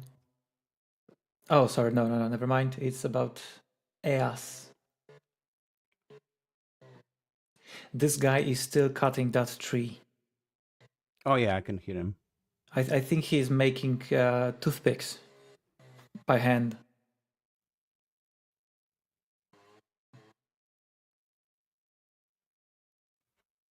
Well, maybe just like Kran said, we don't have this yet. It is not available in Expo Go. Fuck. But you didn't use I'm Expo doing Go. this right now. I'm doing this right now. Don't worry. You did it. Wait, but you run npm run npm run iOS, right? Yeah, sure, but it's not. No, I did Expo start or whatever. I didn't Oh, do the development build. That's why. That's fucking um, why. you But can right just, now I'm doing the pre-build. if It's you can installing just run, CocoaPods. yeah, because when we are working, I always run npm run iOS, Yeah, and it's always running via like Expo development build. build. Yeah. Yeah. Okay, we are getting there. We are getting there. I didn't notice that you are using the Expo Go. yeah. I knew that this could be a problem, even without reading Honestly, the docs. I would completely. Would I get rid of? I think I would get rid of Expo Go, or I would make Expo like run Expo by default. I think. Cran, it's not yet done. Don't No, that's don't a spoil it. no. I think you got this as well. You have Let's a see. bunch of people clapping behind you and cheering on, and we believe in you because you know why? Because now I'm also kind of excited, kind of vaguely, weirdly excited about seeing Glass over initial React screen. Yes, I did npm run iOS. Oh, I that's didn't weird do then. Expo start. Okay. But like there is a selection that you can make, either Expo Go or development bin, and I did Expo Go because in order to the build. That's weird. Oh, okay. Because when I run iOS in the project, it runs Expo run iOS. Okay, let's So, see. so This it one will doesn't. take a while probably. Or it doesn't. It doesn't take a while because you know what? Because You we have already have the precompiled. iOS precompiled.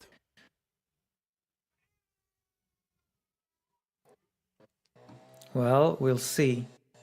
We'll But see. I do in fact see you are now jittering. And Yeah, you my are cat started meowing again, so I'm just no. checking if my wife is around. I mean you are jittering as you are lagging Oh, because it's okay, yeah. building. Okay. No, Maybe. I'm not really. I'm not that perceiving to notice that you are. Um, even my English is vanishing today. What's happening? Yeah, like around the second hour of live streaming, we start to get like less verbally gifted. Yeah, we need some some uppers. I already So drink all of my Red Bull today. oh, I'm supporting our local industry, and I'm usually drinking Jeek. Me too. And I still consider it the best available energy drink. Kren, so we have the iOS, or maybe we need to enable it. I think we've been enabling it in the last week, so maybe this requires actually to be enabled.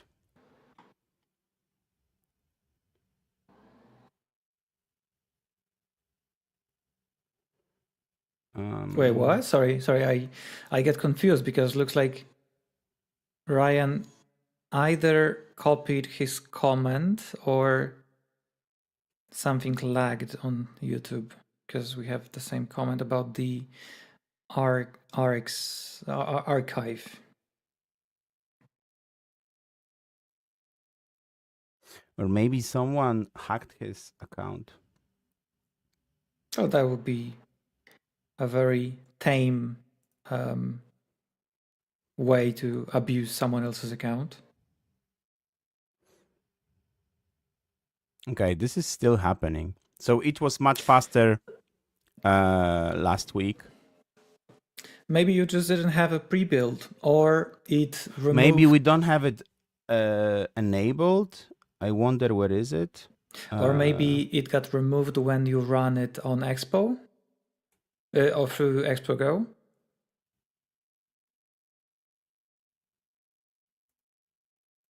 Let's see. Is this typed? No.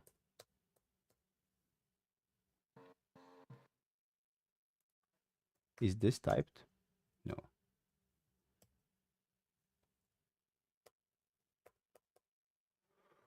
So how do I enable this? Oh, Ryan said that it's still him. He's just sharing some news. Yeah, we saw the design coder on archive, but we sometimes struggle with just news. I can't imagine us going through a paper on archive page. It would be a bit overwhelming, I think, especially now. So look, we had to, like before, yes, open. And yep, it works. Yeah, There and is is it glass? it's not glass yet. Okay. It's not glass yet. Why? I don't know. Because you didn't provide the description to the VStack. I think. Is VStack supposed to have description? Yep. Yeah. Or no? Oh no, you removed. Or you didn't? Okay, so this is glass effect. Well, this already has. Oh, no, I didn't remove. It is already. So button. Let's do this. Yeah. So this one is because those regular buttons glass are... effect. So this is regular glass effect, right? Let's try to. Yeah, just copy and paste it. Proper way. And so the H stack. And instead of the button, we take the text.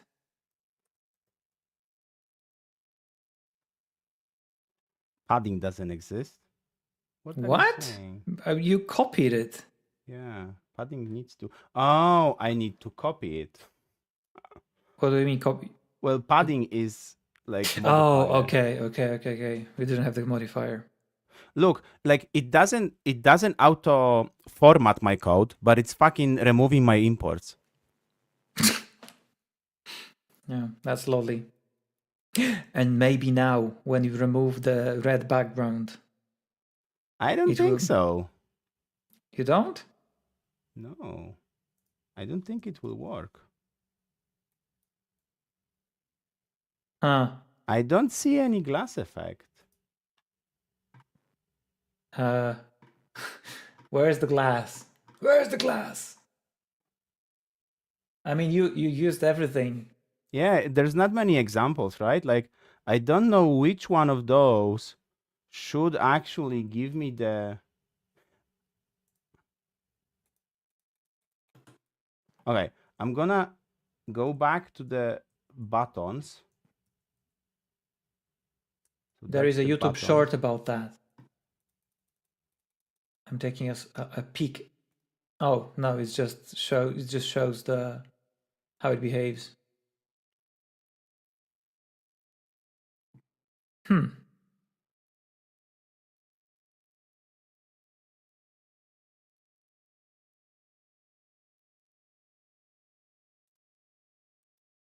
So mine are not behaving this way. But why? Yeah, why? Unless maybe it's because no. Can you? God damn it. Yeah, let's move them to. I'm gonna enter there because they must have some sort of example app, right? Well, not as far as I know. Like this is the example that we get. Oh, wait. Okay, silly question. Documentation coming soon. Are you sure that we are using a correct iOS version and device? So yeah, like device. Fuck. Yes. Yes. This is not the device.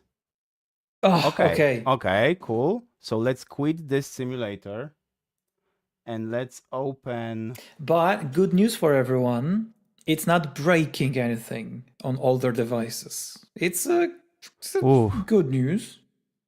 Okay, so I want to open this device. Why is it? Okay. Now I'm opening a proper device. Okay. Phew. There's so many roadblocks, right? I wouldn't, these are the things. I don't know. It's just it feels a lot less pleasant when it's happening Because in it's front still of beta, any right? audience. It's still But- like we are using the beta simulator, the beta Xcode, and Yeah, then the yeah. beta Expo SDK. Like This it is- makes sense that it doesn't work. This is the bleediest edge we've ever did on. I'm on bleeding here, man. I'm bleeding. Yeah, and you So- are. This is like, sorry, let me do this just. This is like bleeding love.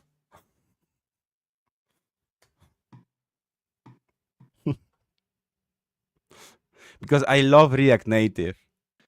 And like this is bleeding love because I'm living on the bleeding edge. Yeah, but the bleeding edge is hurting you so much. Yes. Okay. I'm running this now. It better work. Running up the hill. So, first of all, we did wrong Type build. of building, yeah. Then we did the wrong simulator. And now Did we and start? now I should have add this line somewhere.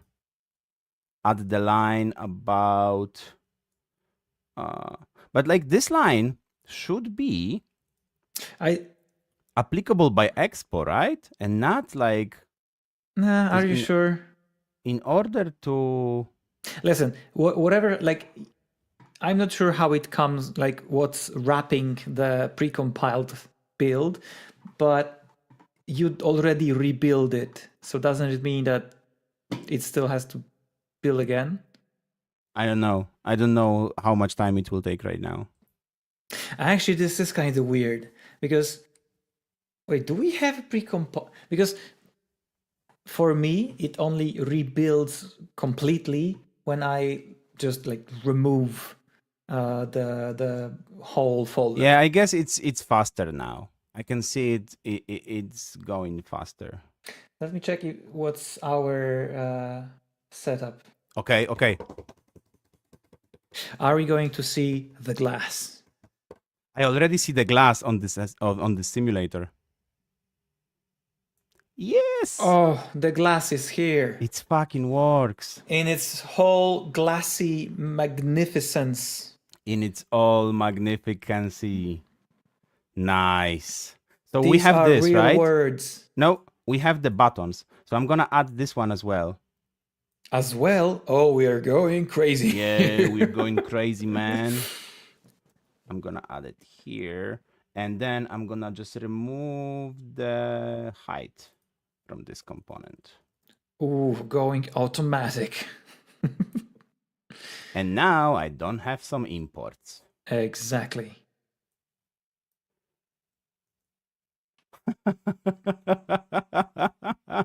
Look at that.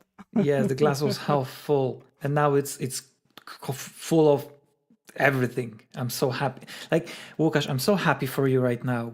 Thank Like you. you wanted to see the glass so much. Look. Oh, Nice. Boom. can boom, you boom. over scroll with the I want to see it's it's changing nicely. Yeah. This is nice. Yeah. Okay. I'm gonna implement it in all of my apps right now. See you in 2 years. Wait, didn't you say that you don't really like the glass look? Did you come around on that? No, like I need to implement it in our in one of our apps right now. Oh, cool. Thank you everyone. Thanks for helping me. Thanks for sticking with me. Good. We did it. We did it. You man. did it. You did it. We can close this live stream, and it only took us 15 minutes more than expected. So thank you, Kran, and thank you, Grzegorz, for helping us out with the riddle and with this. Thank you, Ryan, for sharing the news and new projects, etc. Thank you. There is another commenter who is a bot. We always get a bot who around 10-15 minutes, this bot is posting cheap views or whatever. Yeah. From Twitch. And also there's this bot called Callstack. Oh yeah, that's often me. Comments. That's me. I'm gonna play some music now. Maybe this one. And nice. We can hear from you, Kevin. How did you like the stream? Oh, it was kind of chaotic, but I had a lot of fun. We learned, as always, quite a lot actually. Oh wow, this looks nice. Okay, maybe the liquid glass will not be as bad as people think. Maybe it will be one of those iOS/Apple things where everyone laughing at them. And then everyone's copying. Yeah, you remember how people were laughing at the wireless headphones? Like it was a meme for quite a while. Oh, wireless headphones, it's so dumb. Now everyone does them. But yeah, sorry for a small tangent at the end. I hope that this tangent was on beat, at least. Yeah, thank you all for participating. Thank you all for being here with us. We had a lot of fun. I had a lot of fun. I see that Łukasz had a lot of fun. He had a mission for today. Yeah, he finished that mission. Exactly. I'm very happy to see more and more people participating in streams because it makes our streaming so much more fun, engaging, and proactive. So thank you all for that. And I won't be missing any streams from now on, I hope. There will be one in a couple of weeks, though. Oh, I'm not here next week. I'm going for vacation, so you'll be here with someone else. By myself? No, with someone else. I'm not letting you do the stream yourself. You'll be just sitting here and talking about Blender all the time. Oh, okay. Okay. So we have a different stream master next week. No, it's gonna be you. You know how to operate this. I in theory. Yeah. Let's close this. Yeah, let's close now. Sure. Okay. Anyway, thank you very much. See you next week. And keep on learning, keep on having fun. Let's talk about some cool new stuff next time. Thank you. Bye-bye. Bye-bye.